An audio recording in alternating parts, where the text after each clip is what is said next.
The state takeover continues in the Bessemer School District as board members meet again this evening.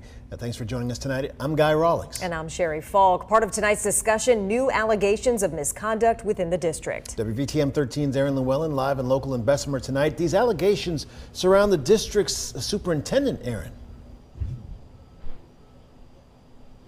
Yeah, guys, Sherry, there was a lot of confusion tonight in that meeting during this building behind me. So we know that there was a lot of points of confusion, and we're still unsure about some things that happened inside. But we know that the 2 points of confusion were a raise for the superintendent, Dana Arreola, and also this month's financial report. So when it comes to that raise for Superintendent Dana Arreola, we're told that board member Margie Varner argued that Superintendent Arreola needed a 3.0 score in 2 categories to get a 3.5% raise.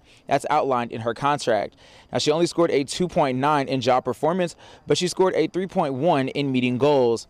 Now, other board members argued that the past superintendent's raise was granted by using the average of both scores to approve that raise.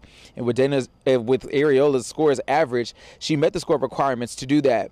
Now, ultimately, the board voted 5-1 to approve the agenda item. Dr. Arreola has worked hard.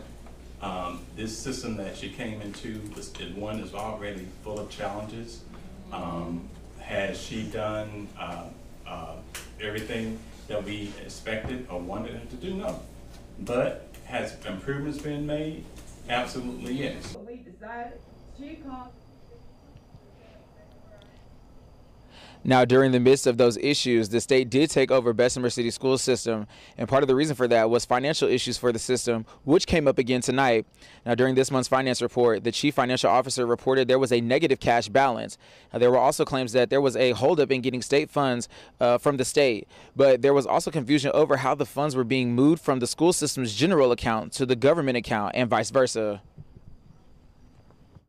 If I borrow from this fund, give it to another fund, what is the transaction to record that?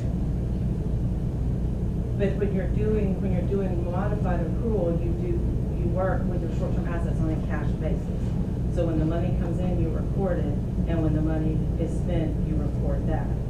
And My point exactly, and that's not reflected here in the financial statement. Now, the financial budget did end up passing, but that didn't end the confusion. So there's still a lot of questions to be answered about tonight's meeting. Now, the board did go into executive session for 15 minutes, and they were told to be discussing a personnel matter and good name and character, but it's unclear what was discussed during that time. Live in Bessemer, Aaron Llewellyn, WVTM 13.